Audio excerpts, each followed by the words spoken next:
para entender que existem diversidade de opiniões que a gente não fique nesse comportamento de bolha, né? Que é muito danoso para o sistema político, para a democracia e para a vida em sociedade, né? A gente entende que a política é muito problemática. Em Brasília tem muita gente que não está preparada para exercer aquela função, mas o que a gente quer é que minimamente as pessoas saibam para que aquelas pessoas estão lá e de que forma eu, daqui, da minha casa, do meu contexto escolar, posso cobrar aquela pessoa, mesmo que seja com um comentário no perfil do Instagram dela. Pode Aprender. O Pode Aprender é o seu espaço para debater temas importantes para a educação básica brasileira. Uma realização da Aprende Brasil Educação.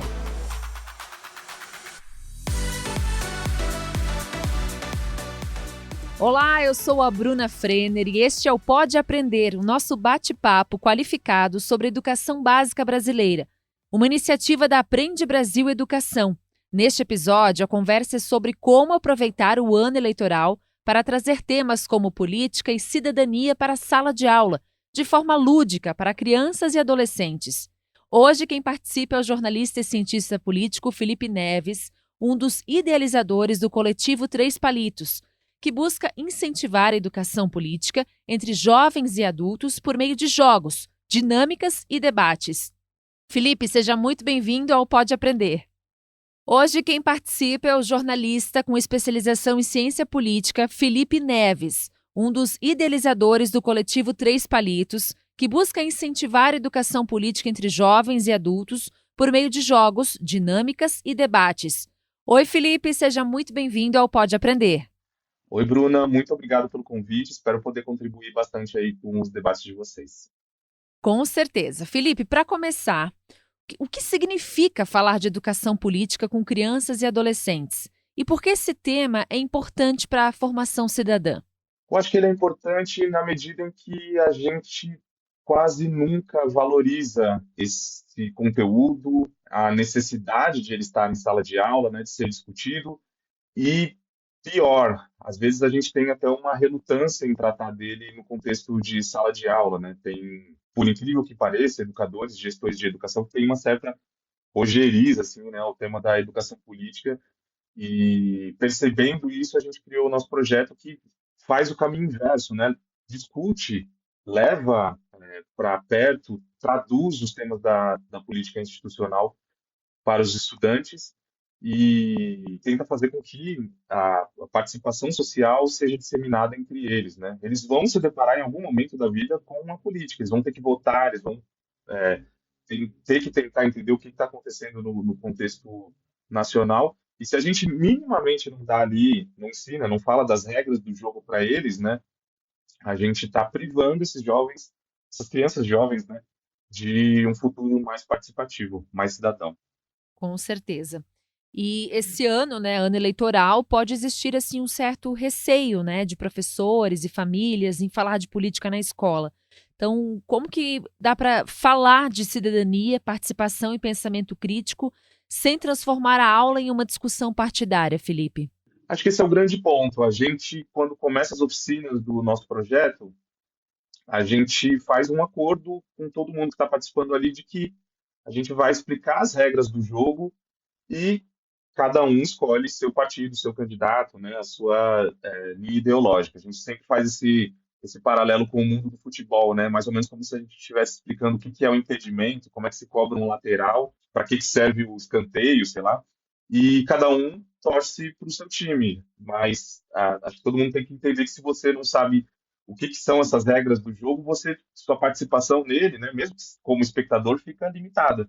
Então, o que a gente faz é esse acordo, e a partir daí, quando a gente firma esse acordo entre os participantes das oficinas, todo o restante fica muito mais fácil, porque as pessoas se desarmam um pouco, né? Mesmo aquelas que já têm um pouco de interesse na política institucional, que já consomem algum tipo de conteúdo nessa área, elas se desarmam, elas entendem que ali elas estão para entender as regras do jogo. E a gente vai mostrando ali regras que talvez elas nunca tenham ouvido falar, e essa descoberta ajuda também nessa tarefa, né? De introduzir esse tema todo dia para eles. E a sua experiência, né, com o coletivo mostra que jogos, brincadeiras, situações práticas podem aproximar os estudantes desses temas, porque o lúdico pode ser uma ferramenta tão potente para ensinar a democracia, por exemplo? Sem dúvida, a gente inclusive trata isso como crucial no nosso trabalho.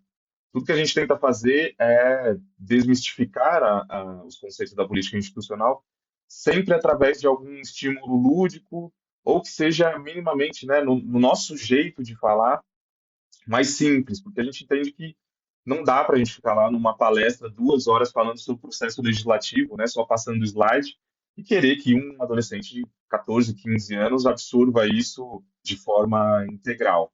Então, a gente tenta sempre criar dinâmicas para explicar determinados temas, porque uma dificuldade que eu tive enquanto adolescente e jovem foi tentar posicionar esses nomes, né, da política institucional no local certo. Eu não sabia para que servia um deputado federal e qual que era a diferença dele para um senador, por exemplo. Então, à medida que você sabe que ele faz parte do poder legislativo federal e que as leis que eles vão fazer vão impactar o país todo, isso já cria em você uma relação diferente de não saber simplesmente para que serve aquele cargo, né? E para, né, fechar essa sua pergunta, é crucial para a gente. A gente tem que fazer isso de forma lúdica para ela funcionar. Não estou dizendo que essa é a única maneira, mas é uma das maneiras que a gente é a maneira que a gente encontrou para levar esse tema para a sala de aula, né? Perfeito. Você é jornalista, né, tem especialização então em ciência política e como que você percebeu essa necessidade, assim, esse gargalo, né, de conversar com jovens, conversar com crianças a respeito de política, que é um tema que pode ser tão maçante às vezes, muitas vezes nem se fala em casa de uma forma clara, né, que eles entendam. O que que você percebeu assim que você resolveu investir nisso? Essa descoberta parte de uma experiência pessoal minha e também de outros amigos. Ali a gente estava no contexto de faculdade, na faculdade de jornalismo ainda, naquele período das manifestações de 2013, né? Que começaram aqui em São Paulo, né? Por conta dos 20 centavos, do aumento da passagem do transporte público, mas que irradiaram aí por todo o Brasil, tiveram outras consequências. A gente percebeu que naquele momento tinha uma demanda de interesse por política, as redes sociais chegaram também exercendo um papel muito importante, mas que as pessoas tinham, a gente mesmo tinha dificuldade de entender quem fazia o quê naquele cenário todo, né? Então, para além da própria faculdade de jornalismo, eu fui fazer outros cursos paralelos, né, de educação política, para tentar entender um pouco mais dos atores, das instituições, o papel de cada uma. E ali, depois que a gente terminou a faculdade, eu e mais 3 amigos, né, o Gerson, a Alexandra e o João, a gente pensou em criar algum projeto que fosse nesse sentido, né, de também traduzir os termos da política para as pessoas, porque os debates continuavam quentes, a polarização vinha aumentando também, sobretudo nesse contexto de rede social, mas a gente percebia de novo, né, essa falta de entendimento da regra do jogo e dos papéis de cada um dos atores. Então, a gente elaborou esse projeto, a gente começou numa escola daqui de São Paulo, a gente fez uma experiência de 6 meses ali, né? A gente teve uma abertura legal e foi o nosso primeiro laboratório ali numa disciplina eletiva daquele colégio. E a partir dali a gente foi criando os nossos primeiros jogos, as nossas primeiras dinâmicas, que depois culminariam no que a gente tem hoje, né? 10 anos depois. Perfeito. E, Felipe, a gente sabe que a gente vive, assim, um problema muito grande com desinformação, com fake news, principalmente agora em ano eleitoral, né? Então, eu queria ver a tua visão de como a escola pode ajudar crianças e adolescentes a lidar com as informações políticas e até mesmo a desinformação nas redes sociais, por exemplo. Eu acho que a gente tem que sempre, espelhando aqui, né, o que a gente tem de experiência, acho que a gente tem que sempre começar pelas regras do jogo. Então, o que faz cada um? E aí isso também passa pela imprensa, né? E não só pela imprensa, mas pelas redes sociais, o que tem de informação ali e de que forma ela deve ser consumida. A gente percebe, por exemplo, que tem uma dificuldade muito grande hoje de as pessoas entenderem a diferença básica entre o que é opinião e o que é notícia, né? Informação de fato. Isso eu acho que contamina muito o debate, sobretudo o debate político, né? A gente vê um vídeo de um deputado, por exemplo, né, falando sobre um assunto, dando completamente o recorte, o viés dele sobre aquele tema, e as pessoas tratam aquilo como se fosse uma reportagem que está ouvindo todos os lados e que aquela ali é a pura e cristalina verdade, né? E não é. Então, acho que a escola tem que ter um cuidado muito grande de tentar separar esses gêneros e mostrar como é que funcionam as coisas de fato, né? Quer dizer, a imprensa, por todos os problemas que ela tem uma responsabilidade, uma obrigação ali de quando vai tratar de um tema, ouvir os diferentes lados e tratar daquele, mesmo que ela dê o próprio viés, mas tratar aquele assunto de uma forma profissional e séria, né? Você consumir aquele conteúdo é muito diferente de você consumir o conteúdo que vem de um influenciador ou de um político barra influenciador, né, que a gente tem muito. Então, as pessoas têm que saber separar um pouco disso e também consumir informações de fontes diferentes. É difícil porque a gente tem algoritmos muito bem construídos trabalhando contra, né? Mas o estímulo que eu particularmente tento dar na minha própria rede social e que eu acho que o próprio professor tem que fazer também em sala de aula é de fazer com que os estudantes consumam informações de fontes diferentes, para entender que existem diversidade de opiniões e que a gente não fique nesse comportamento de bolha, né, que é muito danoso para o sistema político, para a democracia e para a vida em sociedade, né? Acho que é um dos pontos. Tem muita coisa que pode ser feita, né? Mas acho que começando por aí, acho que a gente pode eliminar muitos dos problemas. E a gente vai aproveitar esse momento agora para trazer algumas dicas práticas para o professor que quiser começar a trabalhar educação política com a sua turma. A própria Aprende Brasil conta com projetos Eleições na Floresta e Eleições no Fundo do Mar, que estimulam o pensar em política, cidadania de forma lúdica, por meio de simulações eleitorais. E você, Felipe, quais atividades ou atitudes simples que você pode recomendar aí para os professores, né, para que eles se sintam aí motivados também a fazer a diferença em sala de aula? Acho que tem muitas iniciativas que são rápidas e fáceis de fazer, né? É claro que o contexto diário do professor, né, de parar e ter que elaborar essas dinâmicas, exige também, né? Então a gente tem, por exemplo, ali um jogo que a gente chama de cara a cara. A gente põe ali fotos de figuras da política institucional e pede para os estudantes identificarem ali quem são aquelas pessoas, né? Só olhando a foto. Então a gente põe lá a foto, sei lá, do presidente da Câmara. A gente põe a foto de um ministro do governo federal, de um ministro do Supremo. Divide eles em turmas, em grupos, né? E faz ali uma mini competição entre eles para ver quem acerta nome e cargo, dá pontuação para os participantes. E a ideia, muito mais do que a brincadeira em si, né, é tentar ouvir, pelo menos pela primeira vez, ou tentar ver mais de perto o que significa ser um deputado federal, ser um presidente da Câmara, olhar ali, né, entre parênteses, que ele tem um partido, ele tem um estado pelo qual ele foi eleito, ler de fato, né, essas figuras, né, olhar para elas por algum tempo, para que quando o estudante for ler uma notícia, sei lá, em algum portal, consiga, na hora em que ele, né, estiver passando por aquele texto, olhar e falar, putz, eu sei para que serve um deputado federal. Essa é uma brincadeira muito simples que a gente faz. Tem uma outra atividade que a gente usa, não foi criada por nós, foi criada por um outro coletivo chamado Teste de Fugida Política, mas que é de uso livre, que chama Jogo do Executivo, né, ou Jogo dos Baldes. Muito simples, né, só para quem estiver ouvindo aí visualizar. Você pega 3 baldes, coloca ali uma etiqueta em cada um dos baldes, né, presidente da República, governador e prefeito. E aí você pega aquelas bolinhas coloridas, né, de piscina de bolinhas mesmo. Nas bolinhas você coloca ali etiquetas com áreas da administração pública. Então, creches, metrô, ônibus, polícia militar, polícia civil, SUS, universidades. E aí o exercício é muito simples, os estudantes pegarem essas bolinhas e colocarem no balde certo. De quem é a responsabilidade, né? Por exemplo, eu pego aqui a bolinha da creche. Onde que eu ponho? É do prefeito, é do governador, é do presidente da República? Iluminação da rua, o asfalto. Esse jogo a gente faz e ele é muito simples, mas ao mesmo tempo muito elucidativo, porque as pessoas identificam ali, né, as responsabilidades federativas, né? Essa é uma grande dificuldade que as pessoas têm, assim, tem um buraco na minha rua, né? Ou o trem parou. De quem que é a responsabilidade? É do presidente da República? É do prefeito? É do governador? Não sei. Eu sei que não está funcionando.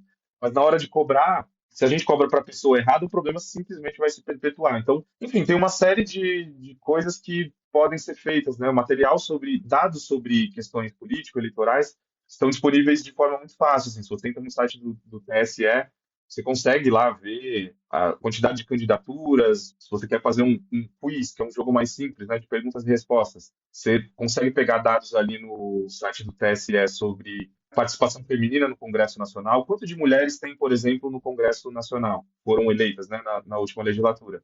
A partir daí, você consegue fazer um jogo de perguntas e respostas para discutir esses temas, né, sobre representatividade na política com os estudantes. Acho que tem uma série de caminhos que são simples, não precisam, né, de jogos muito elaborados para levar esse tema para os estudantes, né? Perfeito. Ô Felipe, que mensagem final você deseja deixar aí, né, diante desse tema, que pode parecer tão complexo, mas como você bem trouxe aqui durante o podcast, são formas lúdicas, simples, não precisa pirar muito mesmo, né? O negócio é trazer com leveza a informação, porque o assunto já é, às vezes, pesado, né? Então, e às vezes a criança já vem contaminada também, um adolescente de casa. Então, que bacana essas formas que você trouxe, né? Para que a criança, o adolescente, até mesmo o adulto, possa trabalhar esse tema de política, principalmente ano eleitoral. Então, que mensagem que você deixa, assim, de forma geral para todo mundo, com toda essa tua experiência, né? No teu dia a dia aí com esse tema? Eu acho que para os professores, por mais contaminado que esse assunto esteja, né, não ter receio de lidar com ele em sala de aula e saber que o professor ali tem também esse papel de mediar, né? Então, de fato, tem gente que acho que se excede um pouco na própria opinião, mas fazendo aqui, né, resgatando o que eu falei lá no início, acho que quando a gente faz esse acordo de que a gente vai falar das regras do jogo primeiro, acho que isso ajuda a, assim, facilita pelo menos para a gente 80% da nossa tarefa. Isso também não é uma coisa que a gente desenvolveu, tirou da cabeça, né? Tem o Humberto Dantas, que é um dos principais estudiosos sobre educação política no Brasil, ele é cientista político, defende muito isso, né, de que o suprapartidarismo tem que fazer parte dessa tarefa.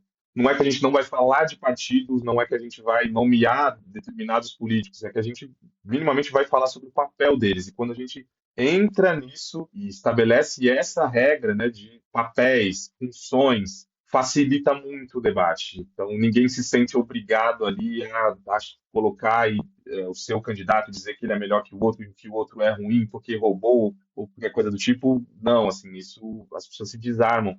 E eu acho que também não é uma coisa que a gente recebe muito, é uma visão negativa da política por parte dos estudantes, né? A gente sempre começa as oficinas passando uma bolinha entre os estudantes e pedindo para eles definirem política em uma palavra. E frequentemente vem visões muito negativas sobre corrupção, ineficiência, e a gente não quer também, de um dia para o outro, transformar isso. A gente entende que a política é muito problemática. Em Brasília tem muita gente que não está preparada para exercer aquela função, mas o que a gente quer é que minimamente as pessoas saibam para que aquelas pessoas estão lá e de que forma eu, daqui, da minha casa, do meu contexto escolar, posso cobrar aquela pessoa, mesmo que seja com um comentário no perfil do Instagram dela, entendeu? Isso já é participação social e eu acho que só de ter isso, só de as pessoas darem esse mínimo passo, já é muito importante. Então, é não ter medo de tratar do tema, é falar sobre regras do jogo, é nomear as pessoas e também ter a noção de que cada um tem o seu tempo, né?